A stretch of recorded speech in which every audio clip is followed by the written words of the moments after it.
एक मूर्तिकार मूर्ति बनाने के लिए पत्थर ढूंढते ढूंढते उसी जगह के पास आ गया और गुफा के दरवाजे पर लगा पत्थर देखकर खुश हो गया। अरे वाह, ये पत्थर तो बहुत बड़ा और अच्छा है। इससे जो मूर्तियां बनेंगी वो तो लाजवाब होगी। वो पूरी ताकत लगाकर उस पत्थर को हटाने लगा। सालों से अंदर बंद चुड़ैल को उम्मीद की किरण दिखाई दी। उसने मूर्तिकार से कहा, सुनो, अगर तुम मेरी बात मानो तो मैं पत्थर हटाने में तुम्हारी मदद कर सकती हूँ। पहले तो मूर्तिकार डर गया, फिर हिम्मत करके बोला, कौन हो तुम? कहाँ हो? दिखाई क्यों नहीं देती? मैं एक राजकुमारी हूँ, पर इस गुफा के अंदर हूँ, कैसे दिखाई दूंगी? ओह, तुम वहाँ कैसे पहुँची? पहले मुझे बाहर निकालो। पर कैसे? ये पत्थर तो बहुत भारी है। सुनो, एक राक्षस ने मुझे यहाँ बंद करके रखा है। तुम उस भभूत की रेखा को मिटा दो तो मैं बाहर आकर तुम्हारी मदद कर सकती हूँ। ठीक है, ये कहकर मूर्तिकार ने भभूत की रेखा मिटा दी, पर रेखा मिटते ही चुड़ैल पत्थर तोड़कर बाहर आ जाती है। अरे, ये तुमने क्या किया मूर्ख लड़की? अब मैं इसकी मूर्ति कैसे बनाऊंगा? चल भाग यहाँ से, नहीं तो मैं तुझे भी तोड़ दूंगी।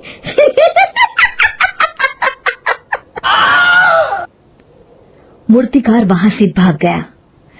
रात होने दो, फिर देखती हूँ इन गाँव वालों को।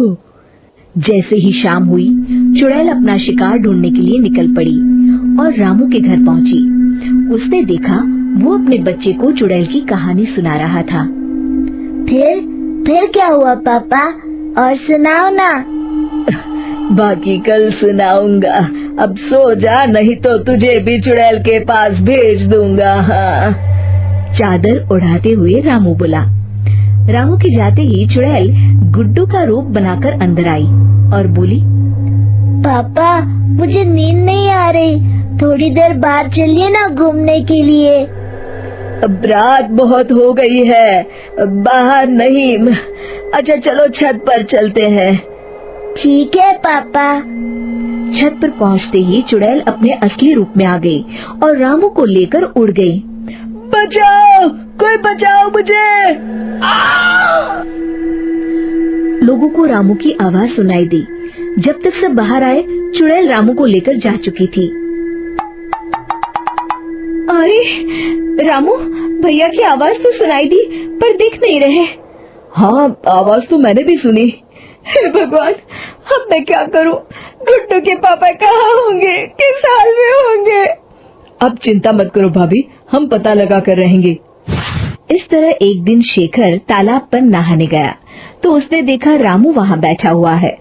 वो खुश होते हुए बोला, अरे रामू, कहाँ चले गए थे?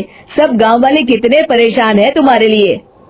मैं तो सोने की नगरी गया था, वहाँ सब कुछ सोने का है, ईंट पत्थर पेड़ सब सोने का। अच्छा, कहाँ है वो नगरी? बस यही एक कोस दूर है, तुम चलोगे? हाँ हाँ जरूर, घर पर बताकर आता हूँ। अरे चलो भी, शाम तक वापस घर में होंगे। और चुड़ैल उसका हाथ पकड़कर उड़ा ले जाती है। बचाओ, छुड़ाओ मुझे इस चुड़ैल से, बचाओ। तब तालाब के आसपास के लोगों ने उस चुड़ैल को देखा, फिर गांव जाकर सबको बताया। वो चुड़ैल वापस आ गई है और इस बार आदमियों को पकड़ रही है। अब हम सबको छुप कर रहना पड़ेगा। उस दिन के बाद गांव के सभी मर्द साड़ी पहनकर रहने लगे। सब सतर्क थे, इसलिए उसे कोई नहीं मिलता। एक दिन वो चुड़ैल खूबसूरत लड़की बनकर गांव में आई और दरवाजा खटखटाकर बोली, सुनिए, कोई है क्या? मुझे ये पता पूछना था। लाओ देखो तो सही। हरिया के बाहर निकलते ही चुड़ैल अपने असली रूप में आ जाती है और उसे लेकर हंसते हुए उड़ जाती है। अगले दिन रामू का बेटा अपनी माँ से कहता है, माँ, जब मैं बड़ा हो जाऊंगा तो वो चुड़ैल मुझे भी पकड़ कर ले जाएगी। नहीं मेरे लाल, मैं तुझे कुछ नहीं होने दूंगी। रात को सोते समय वो सोचती है, अगर काजू औरत बन सकता है तो मैं मर्द क्यों नहीं। वो उठी और अलमारी से अपने पति के कपड़े निकालकर पहन लिए। अब मैं काजल से मूछें भी बना लेती हूँ और इस चाकू को जूतों में छुपा लेती हूँ और अब बाहर चलती हूँ। थोड़ी देर चलने पर ही उसे चुड़ैल दिखाई दी। अरे वाह, आज तो शिकार खुद चलकर मेरे पास आया है। नहीं चुड़ैल जी, मैं इस गांव का नहीं हूँ, मुझे मत पकड़ो। तो क्या हुआ, मर तो है ना। वो रागिनी को पकड़कर उसी गुफा में बंद कर देती है जहाँ बाकी गांव वालों को छुपा कर रखा था। आज का काम खत्म, अब आराम फरमाया जाए।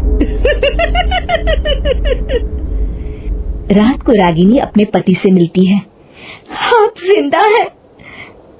तुम कौन हो भाई? मुझे नहीं पहचाना, मैं आपकी रागिनी। वो मूछें मिटा देती है। अरे तुमने अपनी जान खतरे में क्यों डाली? किसी न किसी को तो ये कदम उठाना ही था। ये देखिए, मैं चाकू भी साथ लाई हूँ। फिर उसने अपने पति की रस्सी काटी। अब जल्दी भागो, चुड़ैल किसी भी वक्त आती ही होगी। सब एक साथ गांव की तरफ भागे। जब चुड़ैल ने देखा कि रस्सियां कटी पड़ी हैं, तो वो गुस्से से चिल्लाती हुई गांव की तरफ पहुंची। किसी को नहीं छोड़ूंगी, सबको खा जाऊंगी। इतनी हिम्मत, अब भुगतना पड़ेगा। रास्ते में उन्हें एक मंदिर दिखाई दिया। वो सब उसी में घुस गए। उनके पीछे चुड़ैल भी मंदिर में घुसी। अब तुम्हें कोई नहीं बचा सकता, अब तुम्हें कोई नहीं बचा सकता। तभी चुड़ैल मंदिर के बाहर खड़ी हो गई। चुड़ैल जी, अब जाओ। अब डर गई क्या चुड़ैल जी? तुमने क्या सोचा, इस मंदिर में घुसने पर मैं तुम्हें छोड़ दूंगी? गलत फहमी है। ये कहते हुए चुड़ैल ने मंदिर में घुसने की कोशिश की। मंदिर की तेज रोशनी उस चुड़ैल पर पड़ी और अरे ये क्या हो रहा है मेरे साथ? लगता है मैं जलकर मर जाऊंगी। बचाओ! ये कहते वो राख बन गई।